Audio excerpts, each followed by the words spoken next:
Party KCR గారి నాయకత్వంలో రామన్నయ్య రావడం జరిగింది. కాబట్టి దయచేసి మనమందరం కొంచెం డిసిప్లిన్ గా క్రమశిక్షణతోని కార్యక్రమం చేసుకుందాం. రైతులు టీవీల ద్వారా లక్షలాది మంది మన దిక్కు చూస్తున్నారు. ఈరోజు లక్షలాది మంది టీవీలలో మన దిక్కు చూస్తున్నారు. ఇక్కడ చాలా మంది వేలాది సంఖ్యలో రైతులు మన దిక్కు వచ్చిండ్రు. మా తరఫున కొట్లాడుతుంది బీఆర్ఎస్ పార్టీ. కేసీఆర్ మా తరఫున కొట్లాడతాడు, కేటీఆర్ మా తరఫున కొట్లాడతాడని చూస్తున్నారు. కాబట్టి దయచేసి ఈ కార్యక్రమం మనం కర్మశక్తితో చేసుకోవాలా. ముందు కూర్చున్న తమ్ముళ్ళు కూడా దయచేసి మీరు ఎటువంటి కింద కూర్చోవద్దు, కింద పెట్టవద్దు, పైన తర్వాత అది ఎవరిచ్చిన తర్వాత కార్యక్రమం అది ఆ కార్యక్రమం తెలంగాణ తల్లికి పాలాభిషేకం తర్వాత ఉంటుంది. దయచేసి కింద పెట్టొద్దు, అది దశరథ్ కింద పెట్టొద్దు. తెలంగాణ తల్లిది దూరం తీసుకొని పైన పెట్టండి అన్న. దయచేసి మనం అందరం కూడా క్రమశిక్షణతో కార్యక్రమం చేయాలి. అభిబోలానా అరే ఇప్పుడే చెప్పిన కదరా నాయన నీకు ఉండుకొచ్చేపు. మనమందరం కూడా చేవేలగడ్డ సాక్షిగా తెలంగాణ రైతాంగానికి నమ్మకం ఈయనకొచ్చినాం, భరోసా ఈయనకొచ్చినాం. కేసీఆర్ ఆనాడు కూడా కేసీఆర్ ఉన్నాడు కొట్లాడికే, అధికారం ఉన్నా లేకపోయినా తెలంగాణ పక్షాన తెలంగాణ రైతుల పక్షాన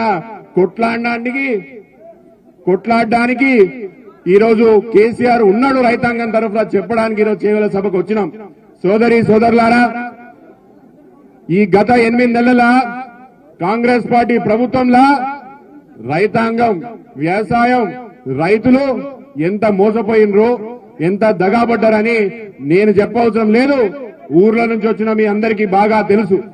మీ అందరి తరఫున బీఆర్ఎస్ పార్టీ ఒక మాట యాద పెట్టుకోండి. ఆ రోజు అధికారంలోకి రాకముందు రేవంత్ రెడ్డి గారు ముఖ్యమంత్రి కాకముందు ఏం చెప్పిండు? అధికారంలోకి రాగానే డిసెంబర్ 9వ తారీఖు రుణమాఫీ చేస్తా అన్నట్టు చేసిండా? చెప్పరు. 9వ తారీఖు రుణమాఫీ అయిందా? కొంతమందికి అయిందేమో 9వ తారీఖు, మరి వెనకాల కూడా చెప్పాలి. 9వ తారీఖు రుణమాఫీ అయిందా?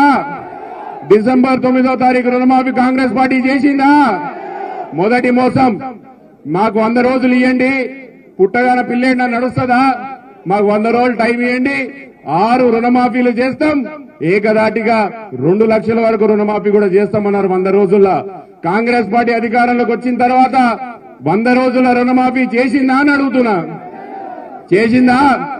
ముఖ్యమంత్రి మళ్లీ మాట తప్పిండా? రెండో మోసం.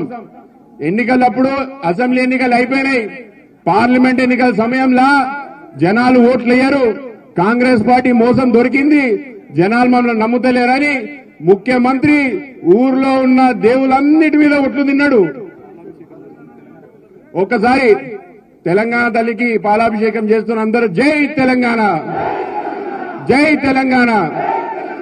కాంగ్రెస్ పార్టీ ఏదైతే నిర్ణయం తీసుకున్నదో, తెలంగాణ సెక్రటేరియట్ ఎదురుగా ఏదైతే స్థలం తెలంగాణ తల్లి కోసం మనం ఏర్పాటు చేసుకున్నామో ఆ యొక్క స్థలంలో రాజీవ్ గాంధీ గారి స్టాచ్యూ పెట్టడం బీఆర్ఎస్ పార్టీగా తెలంగాణ సమాజం అంతా కూడా వ్యతిరేకిస్తున్నది. దానికోసమే ఈరోజు మనం తెలంగాణ తల్లికి పాలాభిషేకం చేసి తెలంగాణలో తెలంగాణ తల్లే ముద్దు, రాజీవ్ గాంధీ వద్దు అనే ఒక దాంతోనే ఈరోజు మనం పాలాభిషేకం చేయడం జరుగుతున్నది. అధికారంలోకి వచ్చిన 100 రోజుల్లోనే అధికారంలోకి వచ్చిన 100 రోజుల్లో చేస్తా అన్నట్టు చేయలేడు. పార్లమెంట్ ఎన్నికల్లో ఓట్లు వేస్తారు, మాకు ఓట్లు వేసేటట్టు లేరు. పార్లమెంట్ ఎన్నికల్లో ఊరి మీద ఉన్న దేవులన్నిటి మీద ఓట్లు తిన్నాడు. ఏ ఊరికి పోతే ఆ ఊరి మీద ఓట్లు తిన్నాడు. అయిపోయిందా? ఎక్కడో అక్కడ అడ్జస్ట్ కదా, ఎక్కడో అక్కడ అడ్జస్ట్ అయితే మాట్లాడదాం. ఊరి మీద ఉన్న దేవులన్నిటి మీద కూడా ఓట్లు తిన్నాడు. ఓట్లు తినడమే కాదు, 2 లక్షల రుణమాఫీ 15 ఆగస్టు లోపల నేను చేసేస్తా అన్నాడు. నేను ఈరోజు అడుగుతున్నా చేవేల సాక్షిగా, చేవేల గడ్డ మీద ఉన్న రైతాంగానికే కాదు, రంగారెడ్డి జిల్లాలో ఉన్న రైతాంగానికే కాదు, తెలంగాణ వ్యాప్తంగా ఉన్న రైతాంగానికి అడుగుతున్నా, 2 లక్షల రుణమాఫీ కాంగ్రెస్ పార్టీ చేసిందా నేను అడుగుతున్నా. 15 ఆగస్టు లోపల చేసిందా? ఇది 3వ మోసం. ఎన్నిసార్లు మోసపోతాం? ఎన్నిసార్లు మోసం చేస్తారు ముఖ్యమంత్రి? ఎన్నిసార్లు కాంగ్రెస్ పార్టీ రైతులని, తెలంగాణ వ్యవసాయాన్ని, రైతాంగాన్ని మోసం చేస్తుంది. దీనికోసం మీ తరఫున కొట్లాడడానికి బీఆర్ఎస్ పార్టీ ముందలకొచ్చింది.